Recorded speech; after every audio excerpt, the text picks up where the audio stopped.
L'évaluation de la 1RM reste aujourd'hui la méthode la plus utilisée dans le domaine du renforcement musculaire pour programmer l'entraînement. Mais ces derniers mois, les modèles ont été actualisés pour une meilleure individualisation. Je vous présente tout ça aujourd'hui et je vous propose un outil gratuit pour vous faciliter la démarche. Bienvenue dans Prépa et Performance.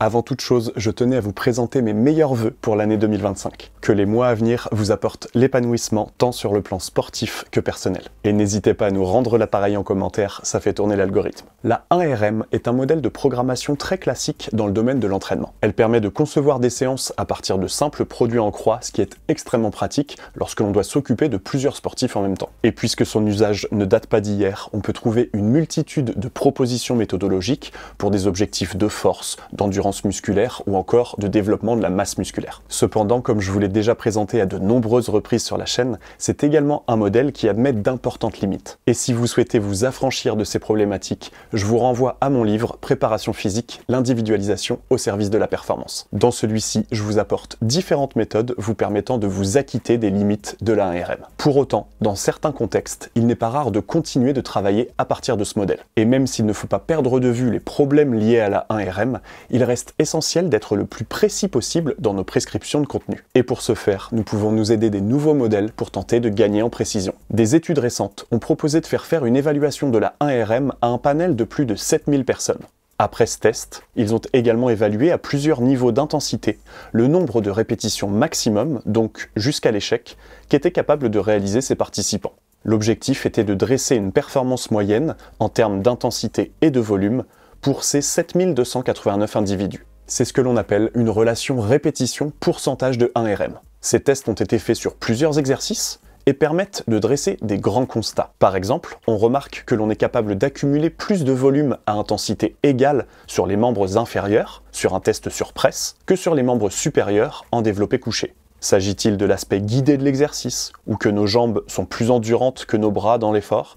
C'est un autre sujet de vidéo. Quoi qu'il en soit, à la fin de cette étude, on obtient 3 modélisations correspondantes aux performances sur presse, en développé couché et sur un modèle moyen. La question qui en découle, c'est comment est-ce que ça peut nous servir? Comme bien souvent, l'intérêt de ce type de travaux ne se trouve pas uniquement dans les résultats moyens, mais également dans la dispersion des performances. Si l'on regarde l'exemple des résultats obtenus sur le développé couché, on peut s'apercevoir qu'à 90% de 1RM par exemple, la moyenne de répétitions réalisable est de 4, mais avec un écart type de 1,25 répétitions. Donc, pour certains pratiquants, ce sera plutôt 3, quand pour d'autres, ce sera 5. Si l'on fait le même constat pour la presse à cuisse, on passe d'une moyenne de presque 9 répétitions à 90% à plus ou moins 3 répétitions. Donc, pour certains 6 et pour d'autres 12. On passe du simple au double en restant pourtant très proche de notre valeur de référence, la 1RM. Je ne vous multiplie pas les exemples, mais vous imaginez bien l'agrandissement des écarts plus l'on s'éloigne de la 1RM. Alors maintenant, comment utiliser ces résultats à notre service pour améliorer notre prescription d'entraînement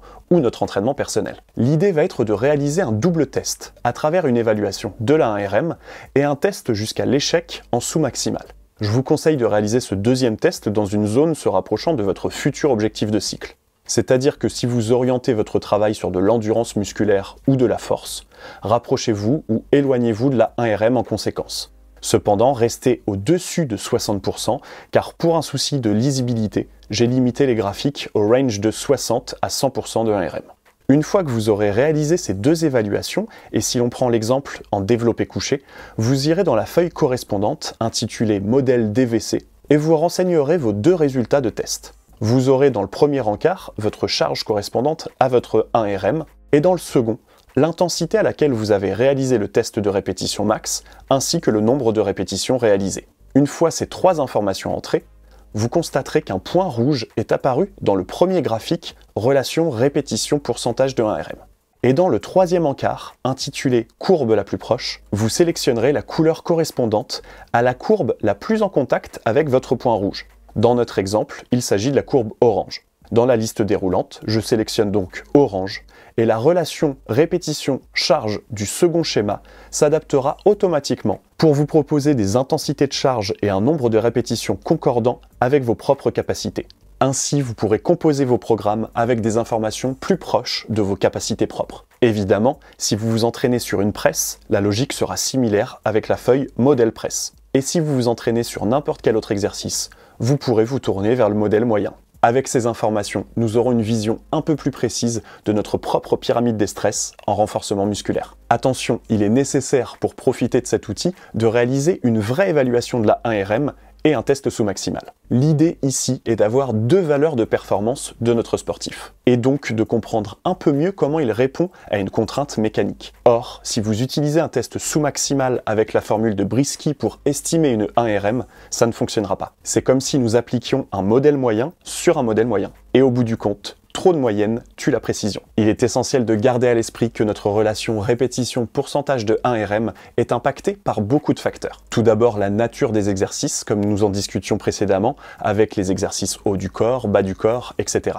Mais aussi le sexe, l'âge, le niveau d'entraînement et évidemment la nature même d'entraînement dans lequel nous avons pratiqué. Je vous avais donné un exemple très parlant dans une précédente vidéo que vous pourrez retrouver juste ici. L'ensemble de ces facteurs jouera sur notre relation avec plus ou moins de répétitions pour un même pourcentage d'intensité. Quoi qu'il en soit, nous garderons en tête que cette relation est individuelle et que pour nous faciliter la démarche, nous nous basons sur des modèles moyens. Également, pour gagner encore plus en précision, il serait très intéressant d'appliquer ces mêmes études à l'ensemble des exercices classiquement réalisés en renforcement musculaire. Ici, nous n'avons qu'un modèle moyen et deux modèles adaptés à des exercices précis. Gageons qu'à l'avenir, nous fassions évoluer ce document avec beaucoup d'autres exercices. Pour finir, il ne faut jamais oublier que notre 1RM fluctue au fil de la journée, des semaines, des mois. Ce sera évidemment également le cas pour notre relation répétition-pourcentage de 1RM. L'important ne sera donc jamais la prescription du contenu d'entraînement, mais bien la régulation et l'individualisation à l'instant T. En conclusion, on peut dire que s'aider d'une relation répétition-pourcentage de 1RM peut être intéressant pour personnaliser la programmation d'entraînement. À l'aide de modèles moyens spécifiques à certains exercices, on comprendra un peu mieux les capacités physiques de nos sportifs. La prescription d'entraînement sera elle aussi un peu plus précise. C'est tout pour aujourd'hui, j'espère que cette vidéo sur la relation répétition-pourcentage de 1RM pourra vous être utile. Comme d'habitude, pour nous aider à nous développer, likez, commentez et partagez cette vidéo. On se retrouve dès la semaine prochaine pour du contenu d'entraînement et d'ici là, entraînez-vous bien. Salut!